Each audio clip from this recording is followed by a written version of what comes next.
c'est un parc éolien qui va comprendre 62 éoliennes, qui va s'étaler sur 83 km², qui est entre 15 et 17 km par rapport à Dieppe et au Tréport.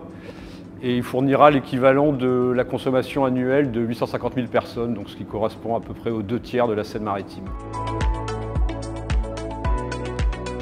Le calendrier de mise en service est actuellement à l'automne 2026 et si on revient en arrière, donc 2024, c'est toute la phase sous-marine en fait, la préparation des sols et l'installation des pieux.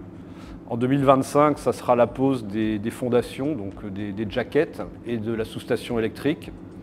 Début 2026, l'installation des câbles interéoliennes, puis des éoliennes à proprement parler, donc pour la mise en service à l'automne 2026.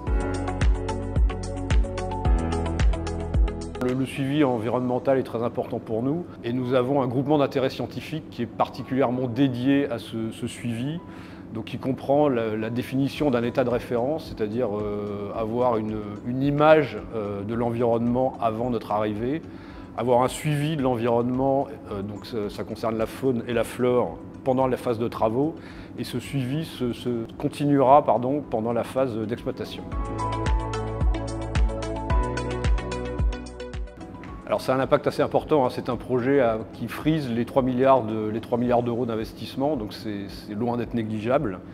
La volonté de MDT est vraiment de favoriser le tissu économique local, donc nous faisons des appels à manifestation d'intérêt pour les constructions d'infrastructures et nous privilégions bien évidemment le local.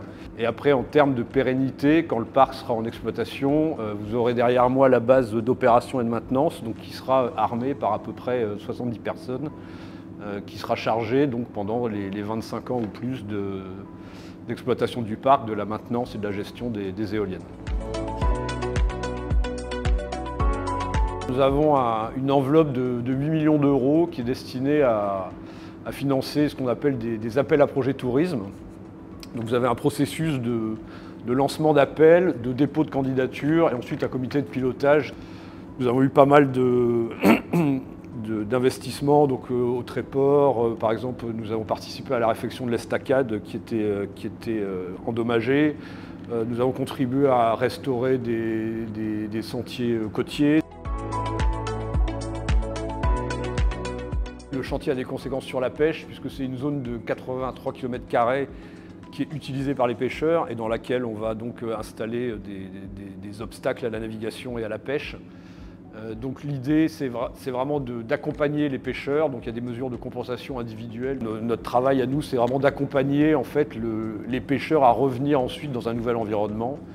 Et j'ajouterai que nous avons un dispositif unique en France aussi qui est un fonds de 5 millions d'euros qui est dédié à des projets collectifs en faveur de la pêche durable. Notre but à nous, c'est vraiment de minimiser en fait la gêne occasionnée et vraiment de travailler en bonne intelligence avec eux. Le dialogue est vraiment ouvert, il est très très fréquent, il est parfois rugueux, mais voilà, nous avançons vraiment dans la bonne direction.